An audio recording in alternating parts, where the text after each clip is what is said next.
Welcome back to Second Breakfast and our ongoing gaming coverage, bringing you the best thoughts, theories, and literary analysis this side of the portal. In this episode, we are working through Cam's dumbfounded reaction to Destiny Rising as a confirmed mobile game hater and long-suffering Destiny 2 fan. We're going to dive into Cam's reactions to this game. I'm really excited to hear about it. Let's get into it.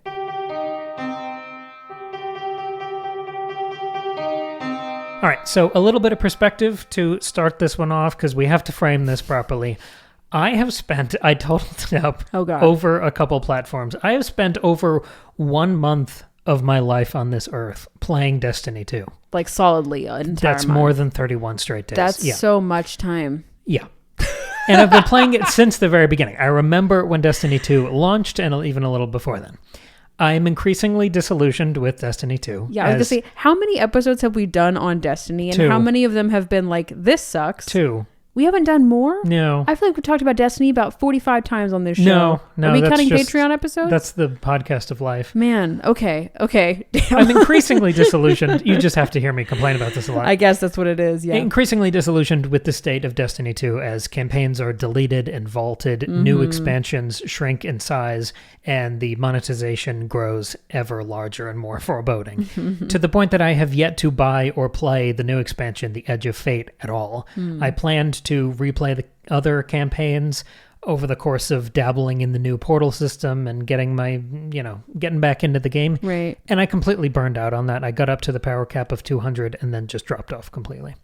The power cap is 500. I just got to the minimal one and then completely shut it off. Yeah, that sucks. So yeah, that was not fun. You can hear more about that full journey of trying to get back into Destiny on our Patreon next month. Yeah, that's right. Support the Patreon, $2 a month. Whole catalog of back catalog of bonus episodes. There you go. And almost all of them are positive, unless we're talking about Destiny. Well, that's or true. Sometimes Diablo, because that's the thing with these fucking live service games. I know, they're great and then they're terrible, and they're great and they're terrible. But and live service games, I can live with that. There's up, there's down, but at least I know there's going to be up. Right. But I am a confirmed major skeptic of mobile games. Yeah. And their monetization practices and the whole free-to-play business model, to the point that I thought the initial announcement and pitch for Diablo Immortal was a death knell for the franchise. Yeah, as many people did. We were both just miserable about like, that. how dare they? Yeah. Neither of us have ever played it. Swore it off. Shit-talked it multiple times on here. We read all the news articles about it in utter horror and devastation. But despite that, I am still a devoted, optimistic, when I can be, long-suffering fan of Destiny and, when needs be, Diablo. So I get over myself and these limitations, these self-imposed rules and limitations, and I downloaded Destiny Rising on launch day and gave it a try. I just figured, why not? What am I holding myself back from? If I don't like it, I can delete it. Sure. So I jump in on launch day. The first mission, because it throws you right into a mission just to give you a good first impression. Okay. My phone got so uncomfortably hot. I was going to say, how does your phone hold up? I almost had to put it down. But I've seen things online that everyone's phone almost blew up from the first mission. Okay, good. It wasn't just your iPhone 12 mini. Exactly. I think that was them just really flexing to make a good first impression. Okay, yeah. Because the rest of my time with the game, my phone has never hit that sort of nuclear temperature. Oh, okay. But the thing is, that first impression that I was given by that debut mission in the game was alarming. This thing on my phone that I downloaded in like 2 minutes looked, sounded, and felt like proper Destiny. Wow. Even on my 5-year-old phone that's very small and cramped, not meant for gaming even in the least bit, no, not barely at all. meant for texting, right? with touch controls, without almost any of the known characters from this universe that I have 10 years invested in, it felt like Destiny. It felt good to me. And now that I've played through most of the 7-act campaign, little applause break for that. Wow, 7. I think I'm almost done with Act 5 right now. Okay. And I've done a lot of other content too, but the campaign's always the meat of these things for me, so that's mostly what I'll be focusing on. I continue to be depressingly impressed with this version of the game. And this episode is me trying to figure out why. What do you mean depressingly? Like, why are you sad? Because it's like what could be? It's a lot of things, and I think we need to build to that, Okay, Maggie. okay. That's a little tease. That's what they call in the biz, a tease. Right, of course. We've got 3 things to talk about. The first one is clarity.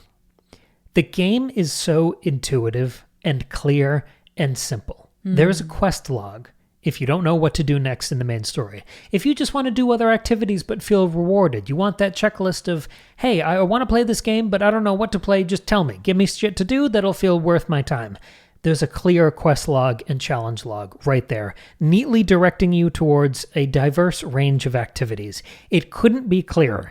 Anytime you want to play, what you can play and what you'll get for it. It's incredible. Does the regular game not have that? No, it never has. It has always been one of the least new player-friendly games on the market. So how do you know what to do? And they keep deleting the old fucking campaigns that introduce the world and tutorialize it. So in the regular game, how do you know what to do? You just fuck around and find out? Well, for me, I just have known what to do, so I benefit from experience, but I cannot imagine picking that up. Dude? I mean, the number of times I've tried to like soft launch it in conversation and try to get Tristan to download it, it's never going to happen, and I don't blame him for that. Right.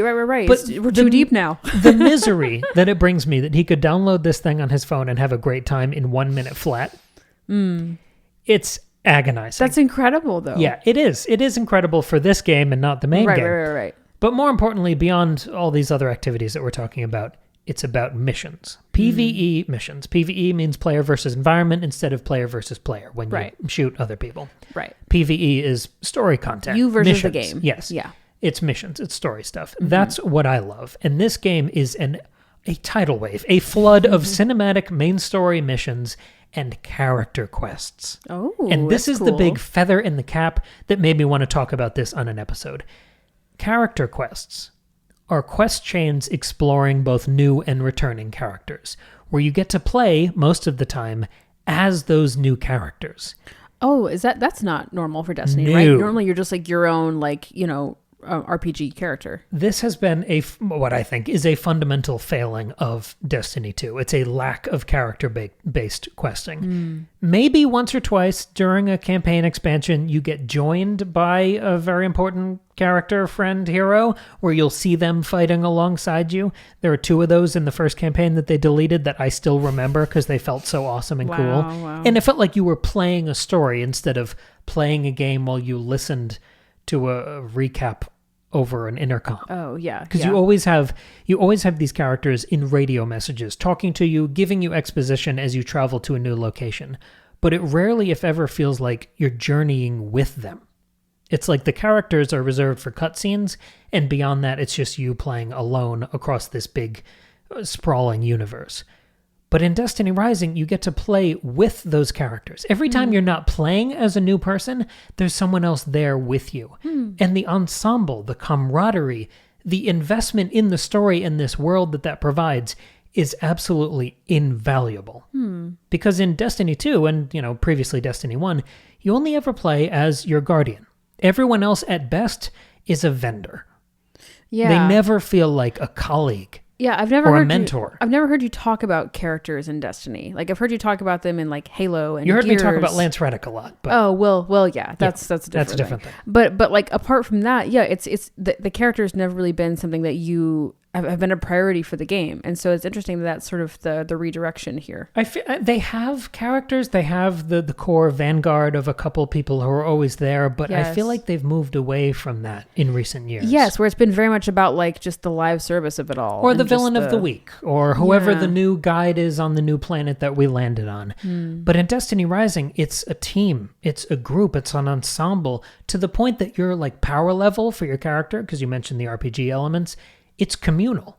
You have one level that all of these people kind of contribute to. So I'm a level 50, 60 something, and that XP has come from activities I've done with all of my characters. Oh, okay, that's cool. So I like again, that. It feels cumulative. That kind of happens in Baldur's Gate 2. You and your party, you all level up at the same time. And doesn't that make you feel more invested? Yeah, it does. In the whole group? Yeah, because you can play as other people in your party, and I do that, when I need to accomplish certain things. But yeah, the XP transfers to everybody. So you're building a team, and most of the main story missions, you're playing as this character called Wolf, who's cool. He's fine. He's not, overly personality driven, but he's fine. His name is Wolf, so like that's cool. Exactly. He works. He functions. And there's more personality in the rest of the cast, which is fine because you get to play as them too.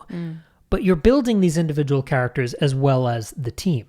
So sometimes you need to level up your abilities or imbue your gun with new skills or perks, or you're doing enough little build crafting within all these characters.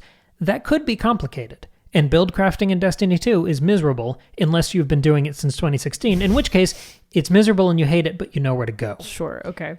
It could not be more simple here. Oh, wow. It tells you the exact requirements within one button. You can say, hey, you don't have this currency that you need to level up this thing right now, so click this one button and we'll launch you into the fun activity that you can play to get it. Wow, that's nice. Yes. That's really nice. It's all just exact requirements, activities, boom, done, checklist, 2 buttons, and you're having fun again. It also gives you tutorials for everything. Nice. And they're fun, and you get rewards that matter for them. That's nice. To the point that I did them for like very basic things that I've known how to do for a decade. Right, but you just did it for the fun. Because I was just so... I was aghast at how simple this was, how welcoming this game was, how fleshed out and well introduced the narrative was. This is the type of onboarding that the whole community's been begging for so long in the main game. Here's a question, and maybe you're going to get into this, but this simplistic approach, or simplifying of it all and like making things easier and more accessible, do you think that's partly because it's a mobile game and just like pulling up a radial menu is like difficult on a phone? You know, like the example I'm thinking of is like, you don't have this currency, here's an activity to go find it. Like, is it just so that you don't have to so that there's less to look at on the screen and fewer options to click? No, it's just better user interface design, because there's there's an endless mess of currencies in Destiny 2. But you end up on a wiki half the time to find out what the fuck you need and where to go for it. That's so annoying. It's not easier. I don't think the game is easier. Right. Because there are difficulty modes on those activities that are meant to be more aspirational, more higher tier content. It's just like easier to navigate and it's more fun to play. Yeah, it's a smoother experience. But difficulty wise and the flow of gameplay, the flow state that you fall into in any of these kind of Twitch shooters, I would say it's about balanced like the main game, if not a little easier than the main game is right now. Well, and the important thing to mention here is something you mentioned to me the other day, which is that this game was not made by the same team that makes Destiny 2. It was made by NetEase. Right. Right. So Bungie, they seem to have had some say in story things and probably just overseeing the handling of the IP. But no, they don't seem to have been involved with day-to-day building of this game. So someone else got to play in their toy box and made a much more welcoming, quick, speedy, friendly, clear version of their world. It feels like, and this is of course like oversimplifying the whole thing, like what do I know, but it feels like somebody who loves and plays Destiny and knows how to make games was like, oh, I can do that and make it actually like work. And that is the last thing I was expecting from a mobile spinoff. Yeah, that's fascinating. The second element I want to play with here is variety. Okay. And this exists within the current context of what's going on in Destiny 2. Again, I am talking about that for like 40 minutes in a Patreon episode. It's very entertaining. I'm more grumpy than I am now. He's so upset. There's more light in my eyes. And I'm sympathizing. I'm like, yeah, that does suck. Like as if I've played. But with Destiny 2 being stripped down to the portal, where you basically have to run one tiny dungeon over and over that takes a minute and a half. Yeah, and you have to run that for weeks on end to get to an acceptable power level. I can't even go into it. Awful. Sucks. They have many times as it's been broken and kind of built back together. The game's in a very bad place right now. So the idea of variety looms large in my mind. Of course. And Destiny Rising gives you the variety I used to love in this game. It gives you strikes, which are like 10, 15-minute missions that are usually cut out of larger campaign sections. It gives you big cinematic story missions. It gives you patrol zones where you can do tiny little open-worldy quests or what are called public events, where it's a bunch of people who are wandering the same environment. Oh, yeah. A big boss drops in, Yeah. and you all get to fight him together. And if you do the right thing, you turn it into a heroic event. And it's like a world event in Diablo. Yeah, exactly. World That's boss, a perfect corollary. There are also a full suite of PvE activities that you can do, which I actually do enjoy in Destiny. I don't like it anywhere else, but maybe it's because I've spent a month of my life playing this. I think I'm pretty good at it. You mean PvP? PvP. Yeah. Yes, Okay. sorry. Yeah. A lot of acronyms on this episode. Okay. That's what I'm here for. But there are even, and this is where the frustration comes back in, there are new things here. There are new ideas that are great and would take about a day to put into the main game. There's a thing called Singularity, which is this wave-based mode.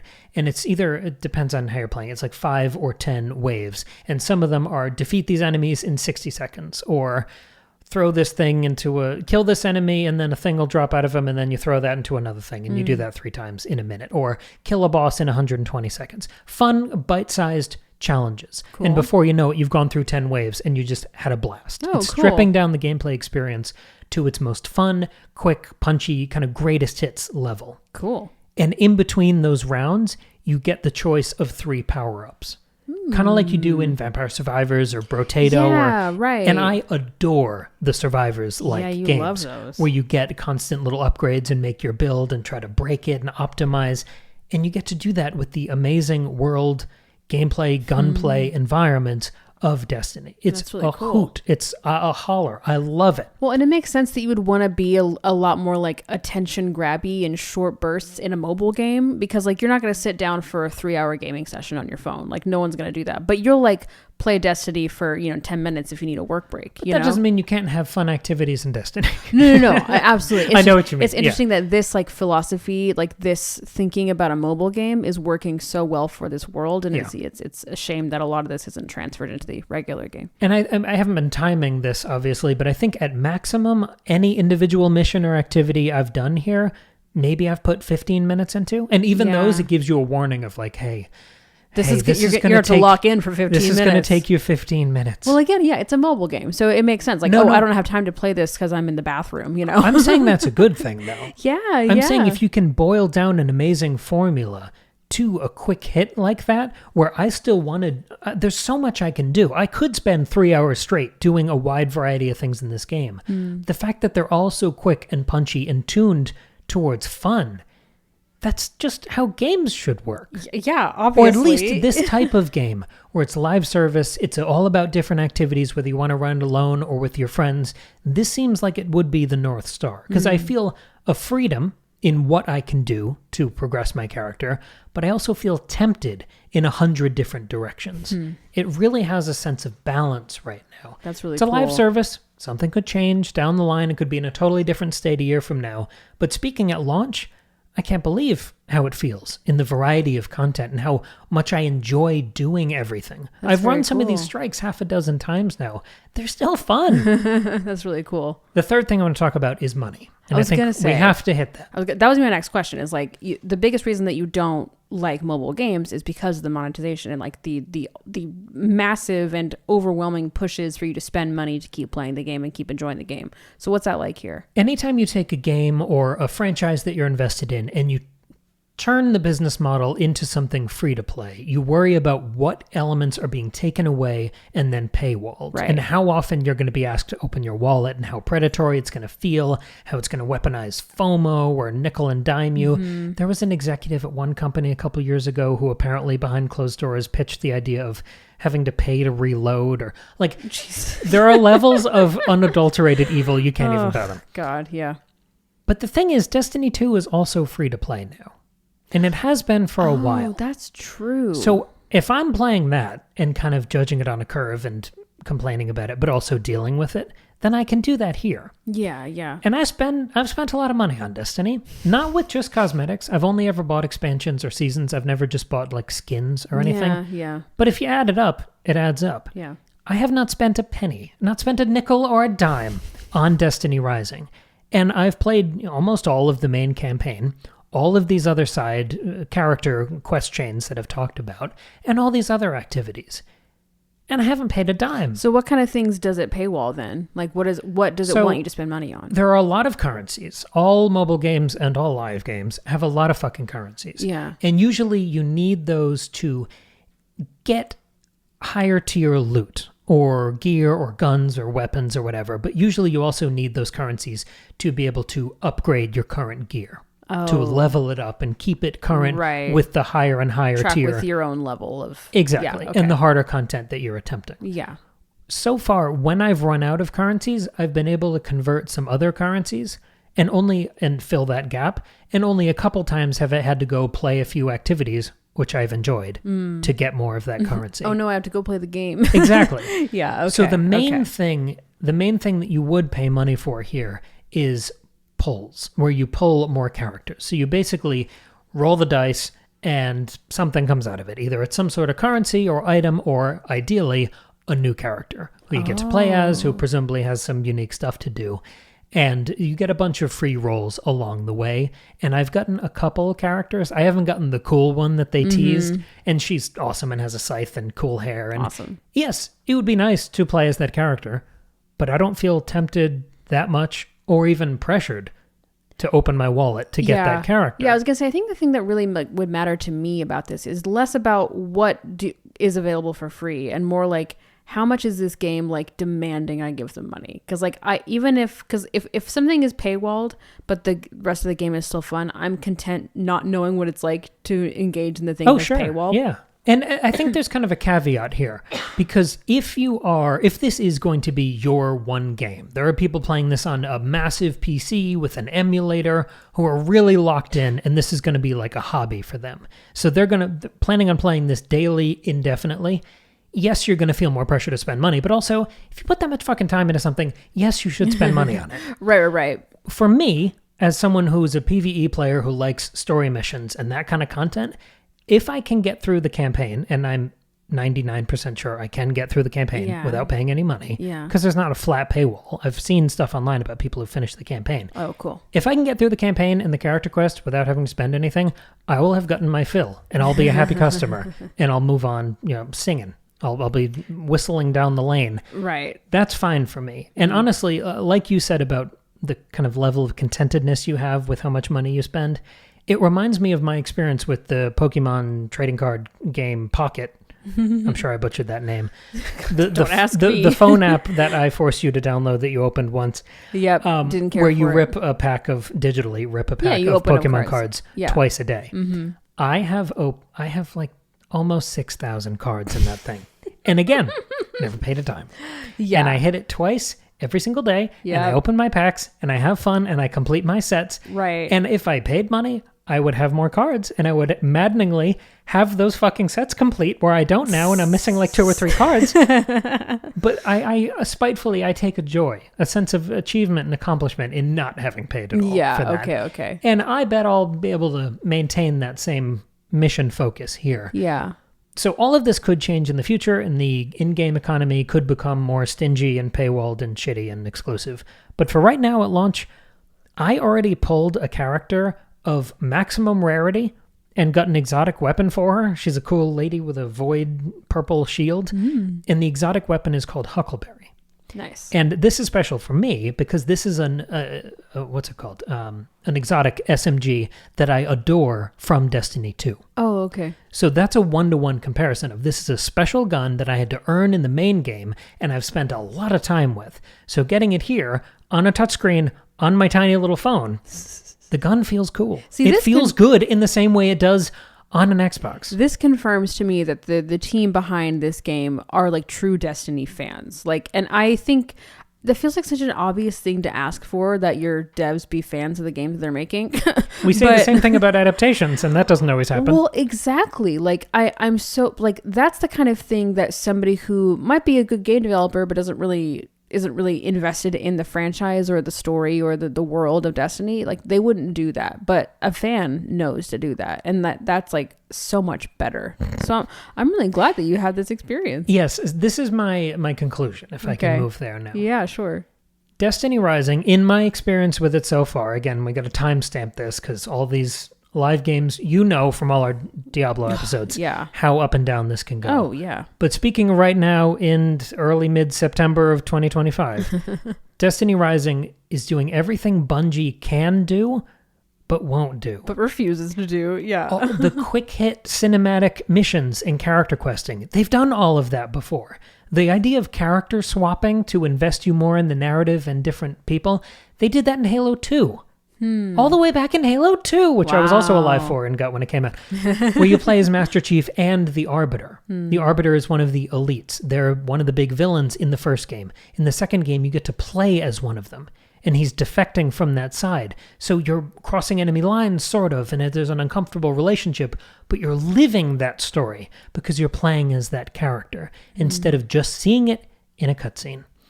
All of the quick hit escalation mode that I talked about before with all the waves and the Vampire Survivors thing, they did something like that in Halo 3 with Firefight, which is another wave-based great mode that I've put a lot of time into. Ask Tristan, he did it with me. Also, the proper campaign missions that I love and miss and mourn from the Red War, which is the initial campaign from Destiny 2 that they vaulted and deleted a few years ago. That had established, fun, hyped-up villains. It had big, colorful locations. Destiny Rising has that. Destiny Rising has climactic vehicle sequences, like almost all of the Halo finales did, and almost none of the Destiny campaigns have had. And just like classic Destiny, even back to Destiny 1, you get all these big abilities. There are your left bumper, your right bumper, and then your super if you hit them at the same time. And I feel like you were talking about these people, these developers, loving Destiny Classic. I feel like they love it, but there's a greed. They want more of it. They want all the fun parts with none of the bad. And the way they've tuned it is to emphasize style and fun. Because those over-the-top powers and super abilities, they respawn, they come down off of cooldown in Diablo terms so quickly that you're basically spamming the most fun, big electrical particle, boom, boom, fire and void. You're doing that all the time. Wow. So it's about the power fantasy. It's fun. I almost said funchy. It's funchy. It's fun, it's punchy, and it's stylized. And it's funchy. This mobile game is doing everything Bungie deleted from the game. It's the greatest hits of everything they used to do, everything they do at their greatest moments that they just don't do as often anymore. It's everything they pioneered back to the Halo days. It's everything they have perfected within the shooter space. But Destiny Rising is doing it now in 2025 faster, smarter, and at a much, much wider audience.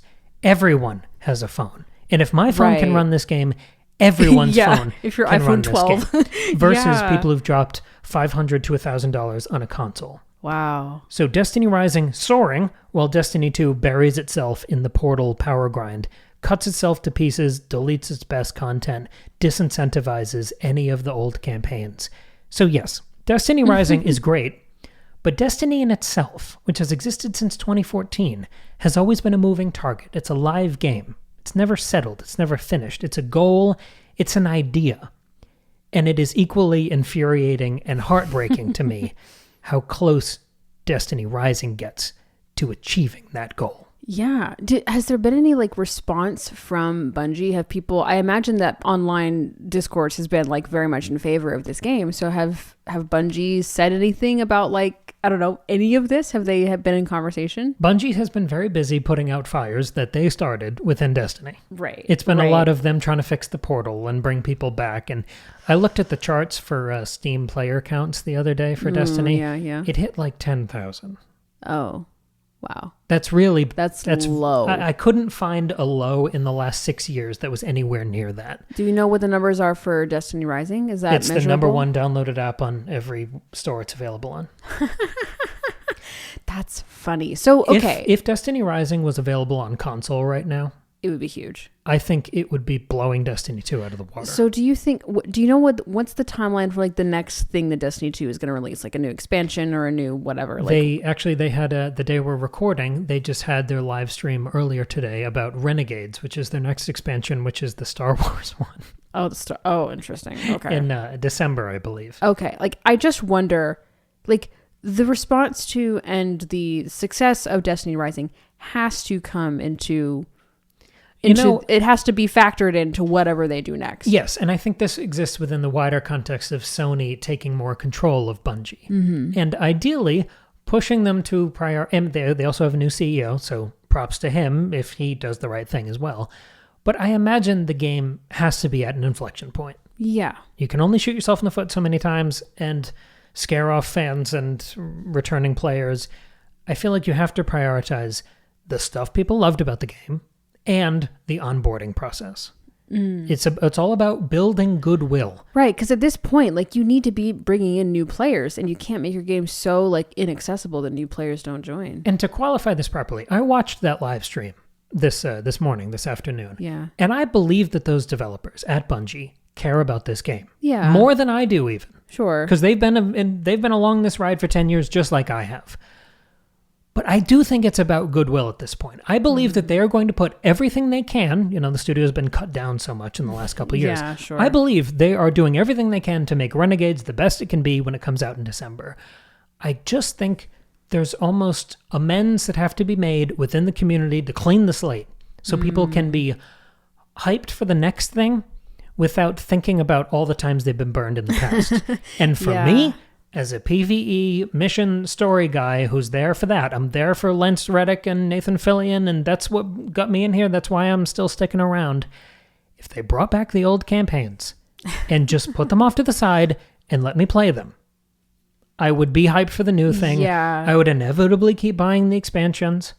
And when it's great, I'll say it's great. And when it's bad, I will make that okay too.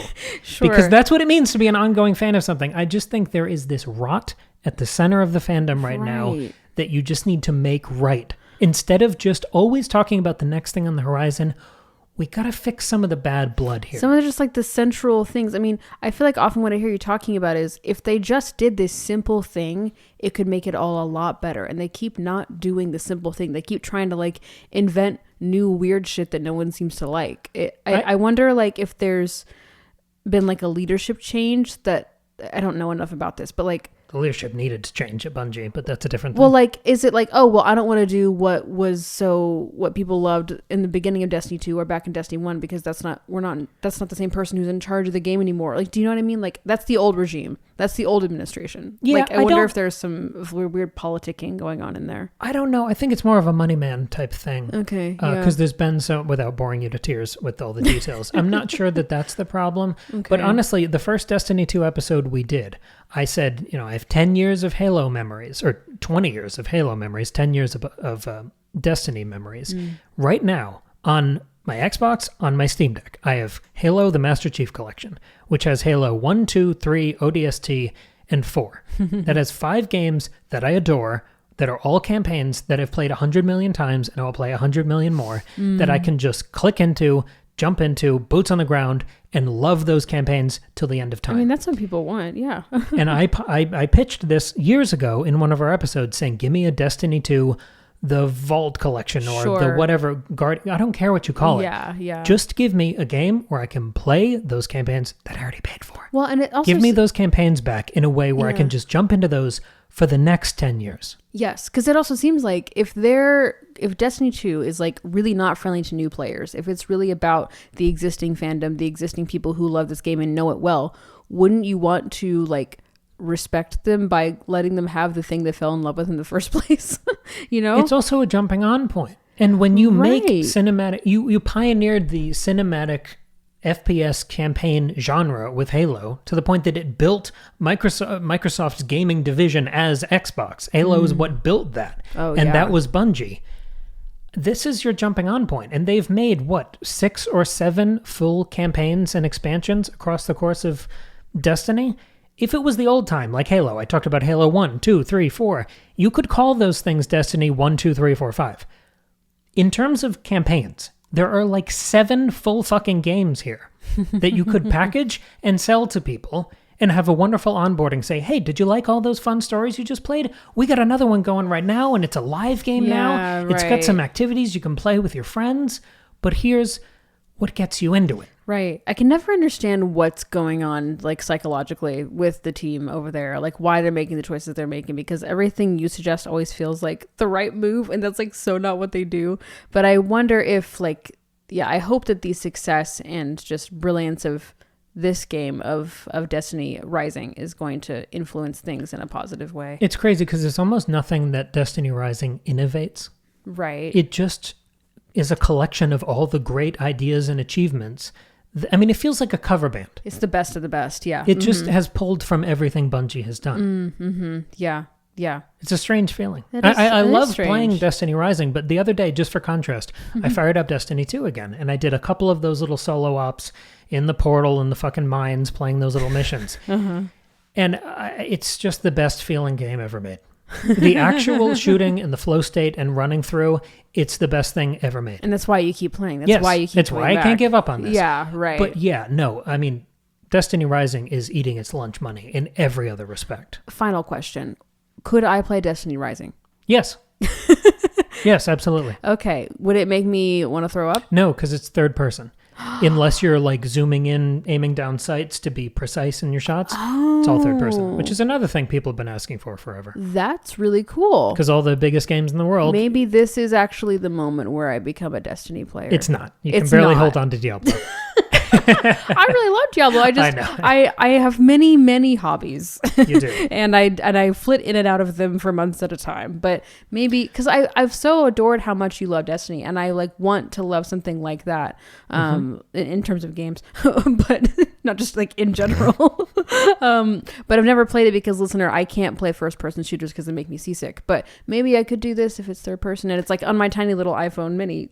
So maybe I just can't believe how fun it is. Yeah. And how quick and welcoming and clear and you fun. showed me the other day. It looks gorgeous. Like, it looks incredible. I've been screen capturing on my phone to pull all the footage for the YouTube version of this episode. If you didn't know, we have a YouTube channel. A lot of people are just podcast people like me, but there's a YouTube version with all my footage running in the background whenever we talk about a game. And there's such variety and fun and color in that. And that's cool. Yeah, it's cool. great. And it reminds me of why I love this franchise. And I hope it can get back to that place. Yeah. And I will be there if it does or if it doesn't. But yeah, Destiny Rising is a lovely surprise so far. I'm so glad to hear that. I'm glad to hear anytime you have a positive Destiny experience, I'm really happy for you. So that's amazing. Well, this has been fun. Listener, let us know what you think of Destiny Rising. Have you played it? Have you been avoiding it and now you're convinced? Are you still not convinced? What do you think of the Destiny 2 of it all? Let us know. What do you think of brand loyalty? What do you think of brand loyalty? Are you like me and you also get seasick when you play games? It's fine. Yeah, let us know. If you're on YouTube, you can comment down below, like, subscribe, etc. If you're on a podcast platform, as Cam mentioned, you can just click whatever other buttons that the platform tells you to click to indicate that you like us. Spotify reviews are nice. I've seen a couple of those Leave lately. a review, yeah, sure. like maybe a star rating, maybe write a review, like just say podcast good, like that would make our day, genuinely. Tell a friend about us, do all that stuff. Just because we love doing this. I mean, we love the community that we've built over here. We love hearing from you and keeping the conversations going. Like, that's what we really love. We have a lot of gaming episodes in the back catalog, both on Patreon and in the regular catalog. Do check out the Patreon. It's $2 a month. You get 2 bonus episodes every month, plus access to every other bonus episode we've ever made. Also, check out Cam's latest book, Lemon Tarts in Space. If you like Destiny, you will like Lemon Tarts in Space. Cam is a fantastic author. This book is a light sci-fi dark comedy. It's about cancer and space and friends, and also lemon tarts. It's fabulous. You can read it as a book or listen to the audio drama. Both are wonderful experiences. Again, yeah, if you like Destiny, you like sci-fi, you like space, you will absolutely love It's Lemon definitely Tarts an in Space. influence. Yeah, I mean, not consciously, but it can't not be. It can't not with a not month be. of my life in there. Come it on. can't not be. Yeah, so go an entire month of your life, friends. It's more than that. That's crazy. Anyway, go check it out. The links to that are in the description down below. Yeah. Cam's website's down there. Cam's so cool. Go check out his stuff. I don't have a Maggie's book. cool I'm too. just here. My work is not for public consumption, but that's fine. They made it sound like it's really special and weird. It's not. Or secret. No, I just like work at a museum. Like, it's fine. Okay. Well, anyway, thank you all for listening. She's spinning out. No, this is our second episode we recorded today, and I'm losing my mind. It's fine. Thank you all very much for listening and for supporting the show and for telling us what you think about Destiny Rising. We'll catch you here in just a few days with another brand new episode.